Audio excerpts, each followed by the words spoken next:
Hey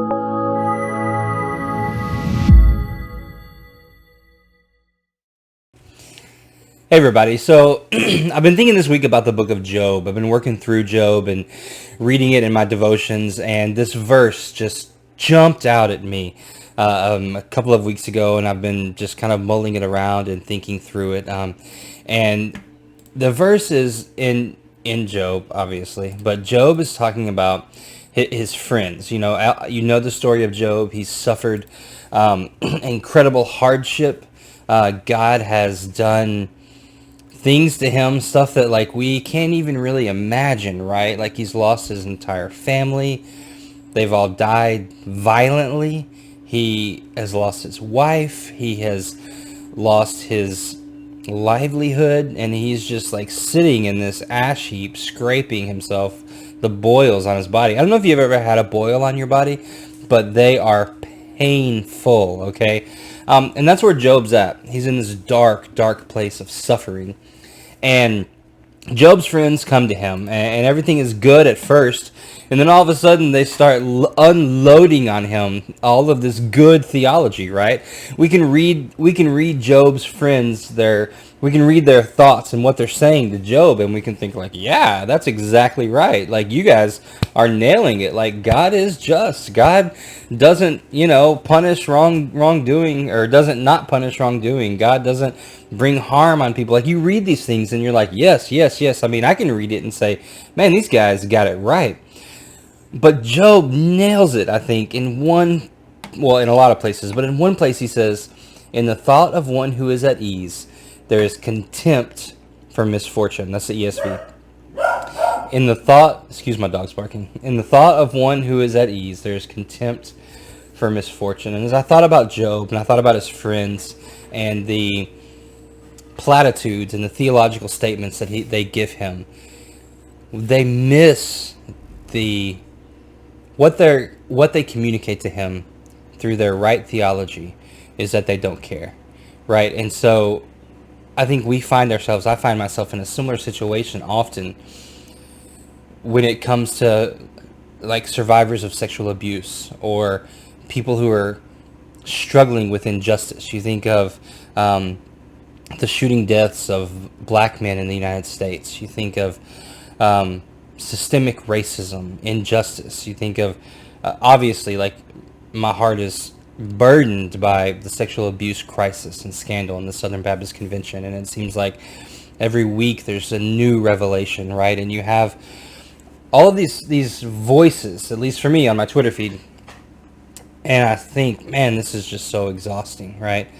It's so exhausting. And like, why don't these people move on? Why do they keep talking about sexual abuse? Why do they keep talking about systemic racism? Why do they keep on, like, don't they know that there should be like forgiveness and people should move on and we should leave the past in the past, right? All of those types of things, like man, just forgive people, like, and quit talking about this stuff, right? Those are the types of questions and thoughts that I sometimes have, and those are the types of things that I see.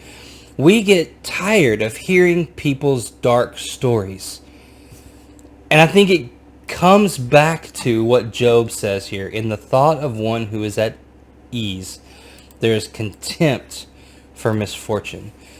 So as we listen to voices saying everything's not right, like I'm hurting, I'm broken, I've experienced this grave injustice, and as we're tempted to give them theological platitudes and short theological snippets of, oh, but God loves you, and there's you should forgive people, and we think about all of those things, and like, yes, it's true, God does love everyone, God does want us to forgive, and yet I think that can often translate into contempt for those with misfortune, because we think, look, here's the truth, just move on with your life, right?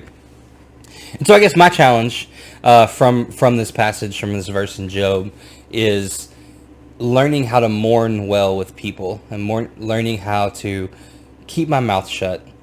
And instead of offering what I think is right theology, just offer my heartbreak and tears, right? And there's this book on trauma. It's called Trauma and Recovery, I think. It's a really